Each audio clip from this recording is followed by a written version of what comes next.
Market to Market is everywhere you are. Subscribe to Market to Market on YouTube, find us on the PBS video app to stream on demand, and add our 3 podcasts on your favorite podcasting app. So I think the greatest challenge is pulling in all these bits and pieces of information.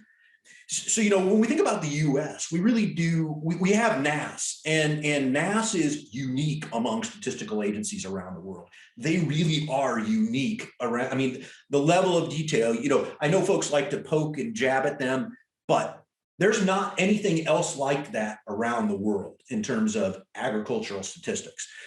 So you have that, but you have to pull in all these other details at the board. You have to pull in satellite imagery. You pull in detailed weather information. You have reports from the embassies. USDA has folks around the world in key agricultural markets that send reports back.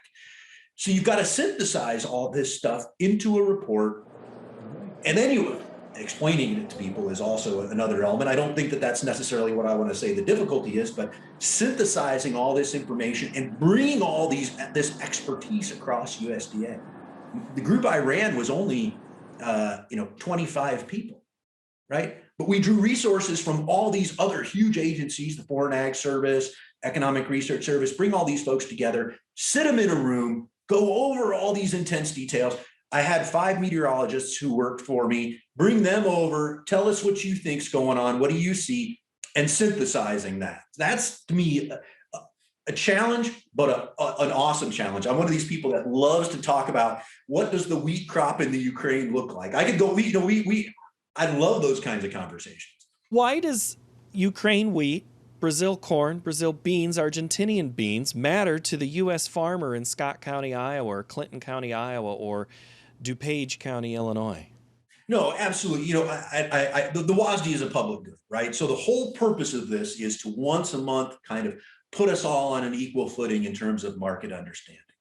We're a net exporter of agricultural goods. So clearly, look at the corn market today. You saw a run up in corn prices in the U.S. as questions started to rise about the size of the Brazilian crop, right? And then as we adjust to Chinese demand, that's the other element of this where we see big runs on corn, soybeans, and hogs. So clearly, I'd like to say, hey, this is a global public good, and it is, but we do this because it helps the U.S. folks market their grains effectively overseas. And if you go back in history, it's to try and limit the ability of some other countries to make moves into our market without everyone knowing what's going on. The origin of this report goes all the way back to the Soviet Union buying up a bunch of wheat, right? So let's try and make that transparent so producers are not, at least once a month, are not at a disadvantage in what the market information is. You mentioned 2012 as a year. Is 2012 and 2021 looking, matching, lining up similarly? Oh, so I think what I have to distinguish here is we have a lot of very serious drought conditions in the West, right? Like historic drought conditions where folks, this is the worst drought where you actually have records. We have incredible drought conditions out there. I know we have some dryness in the U.S. in some places. We were talking about Iowa, maybe Northwest Iowa, not getting the rain that Southeast Iowa has been getting. And certainly here in Missouri, we're getting plenty of rain. So I don't think comparisons to 2012 in terms of some of the crops that we talk about in Iowa, I don't think that comparison is there yet.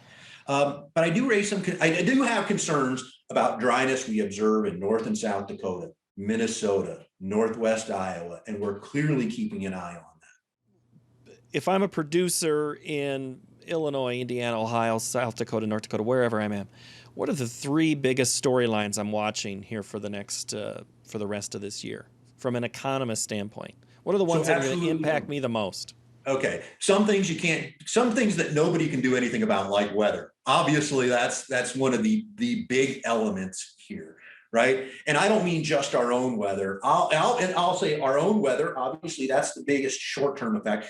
Chinese demand. How does China follow through on this? Watching what those export demand are. I think one of the big stories here is China's taken a whole bunch of the crops that an Iowan produce and livestock like hogs.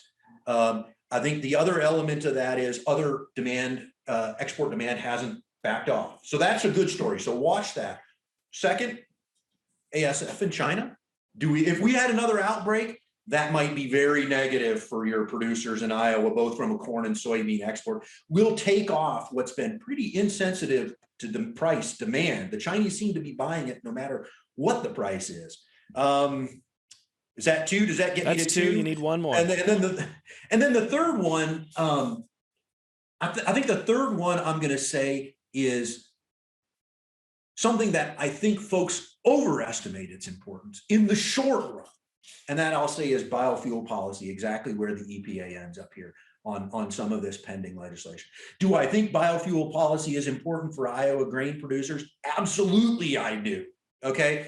I think in the short run, some of these actions, folks tend to take the short run actions as being more important to the market than long-term stability. And I don't know that we've had long-term stability for quite a while, right? So I think that folks absolutely need to take an interest in the short run, because those policy levers are important for the long run. It's not necessarily the bump you get this year. It's kind of that long run demand picture.